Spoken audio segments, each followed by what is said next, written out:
નમસ્કાર બાળ મિત્રો, તમે કેમ છો? મજામાં? મારું નામ વિરાજભા ટોડિયા છે અને સ્વાગત છે તમારું વાર્તા વર્ષા બુક રિવ્યૂના સ્પેશિયલ એપિસોડમાં. તો આજે હું સુધા મૂર્તિની બીજી પુસ્તકનું બુક રિવ્યૂ લઈને આવી છું. આ પુસ્તકનું નામ છે ધ સરપન્ટ્સ રિવેન્જ. આ પુસ્તકમાં સુધા મૂર્તિએ એક જાણીતા ગ્રંથ મહાભારત વિશેના અજાણ્યા ભાગો લખ્યા છે. શું આ મહાભારતનું શબ્દ સાંભળી તમને તે યુદ્ધ યાદ આવતું હશે, શતરંજની રમત યાદ આવતી હશે અને લશ્કર યાદ આવતું હશે. પણ ક્યારે તમને ખબર હતી કે આ યુદ્ધનું મૂળ કારણ શું હતું? યુદ્ધ પછી થયું શું તે ખબર છે? અધિકતર લોકો નહીં જાણતા હોય, એટલે જ સુધા મૂર્તિએ તે ભાગો આ પુસ્તકમાં લખ્યા છે, જેમાંથી હું તમને થોડાક કથાઓ અત્યારે કહું છું.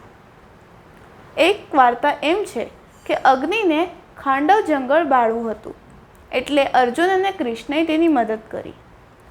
તે જંગલની આગમાં ઇન્દ્રનો નાગમિત્ર તક્ષકનું પરિવાર એમાં ફસાણું હતું.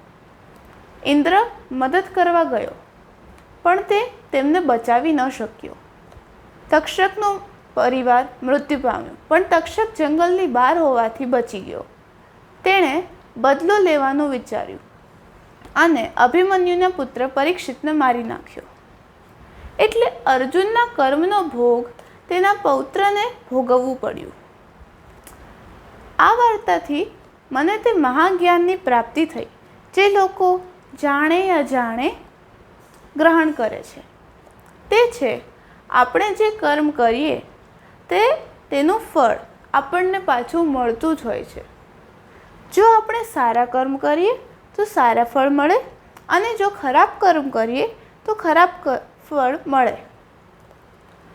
એટલે આપણે હંમેશા બીજાઓનું વિચારીને કર્મ કરવું જોઈએ.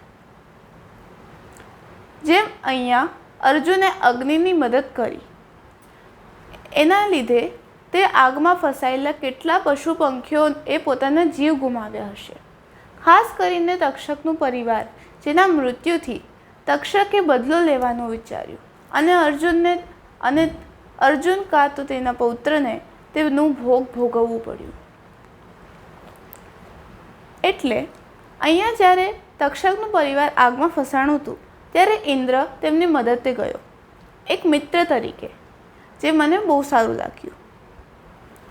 અહીંયા હું કોઈ જજમેન્ટ નથી આપી રહી, પણ આ વાર્તા વાંચી મને જે લાગ્યું તે જ કહું છું. આપણે કોઈ પણ વાર્તાને અલગ અલગ રીતથી સમજવી જોઈએ. કોઈ પણ વસ્તુ હોય, આપણે જે વસ્તુ ક્યારેય નથી બદલાતી તે સત્ય છે, અને તે સત્ય આ પુસ્તક છે. આપણે એટલે જ તમારે આ પુસ્તકની વાર્તાઓ ખુલ્લા મનથી અલગ અલગ રીતથી વાંચવી જોઈએ અને જોવી જોઈએ. એનાથી તમને ઘણા બધા વિષયોનું જ્ઞાન થશે અને મહાભારતના જે ભાગો ન સમજાણા હોય તે પણ સમજાઈ જશે. અહીંયા સમજ એટલે કે બુદ્ધિની વાત કરતાં મને એક બીજી વાર્તા યાદ આવી, જેમાં પાંડવોમાંના 4 ભાઈઓ, યુધિષ્ઠિર સિવાયના જે 4 ભાઈઓ છે, તે એક નદીનું પાણી પીતા મૃત્યુ પામે છે. એટલે યુધિષ્ઠિર જ્યારે ત્યાં જાય ત્યારે એક યક્ષ આવી તેમનાથી પ્રશ્નો પૂછે છે. તે પ્રશ્નોના ઉત્તર જ્યારે યુધિષ્ઠિર સાચા આપે છે ત્યારે યક્ષ તેમને કહે છે કે તારા 4 ભાઈઓમાંથી તું કોઈ એક ભાઈને જીવિત મારી પાસેથી કરાવી શકે છો.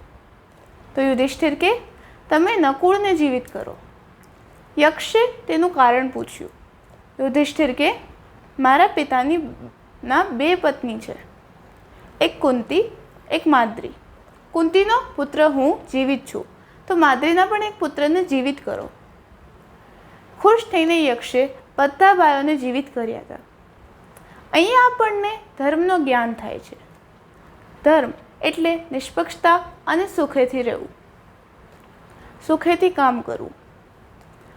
ધર્મ આપણે હંમેશા ધર્મનું કર્મ કરવાથી અટકવું ન જોઈએ. એ વાત ભગવાન શ્રી કૃષ્ણએ અર્જુનને કહ્યું હતું જ્યારે તેમણે વિશ્વરૂપ દર્શન અર્જુનને આપ્યા હતા.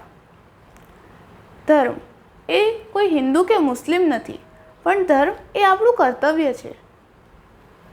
એટલે જ આ જે યુદ્ધ થયું તે ફક્ત એક રાજ્ય હસ્તિનાપુર માટે નહોતું, પણ એક ધર્મ યુદ્ધ હતું.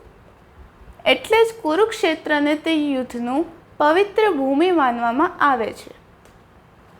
આવી અનેક ધર્મ, જ્ઞાન અને બીજા વિષયો પરની વાર્તા તમને આ પુસ્તકમાં મળશે. જો તમને મારો આ એપિસોડ ગમ્યો હોય તો મારા પોડકાસ્ટ વાર્તા વર્ષનને સબસ્ક્રાઈબ, લાઇક અને શેર જરૂર કરજો. જો તમે સુધા મૂર્તિની પુસ્તકો વાંચતા હો તો કમેન્ટ્સમાં પણ જરૂર લખજો. ચાલો, આવતા મહિને મળશું.